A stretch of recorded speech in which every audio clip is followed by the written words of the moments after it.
People with plans to check out Barton Springs Pool didn't have to go too far on Labor Day weekend once they realized it was closed. The crowds of visitors looking to get in the water went right next door to Barton Springs.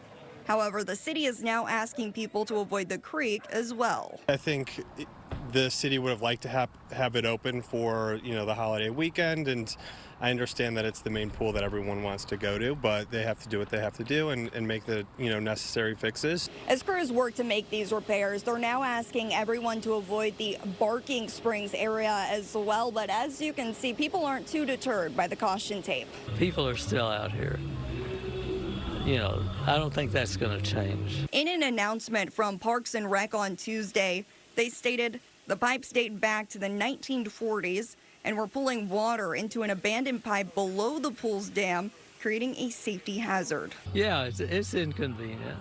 It's a problem that's existed for a long time, but it's gotten a lot worse lately. Departments are currently working to come up with a more permanent solution. I'd rather have them take the time to assess and address the issues with the pool, so for the longevity of the pool, rather than trying to cram in the immediate need to help people cool off. Parks and Rec is recommending for people to go to the Deep Eddy pool in the meantime. Hopefully we're able to go to different pools and not everyone's going to be cramming at Deep Eddy, so have to make do while things are temporarily being fixed.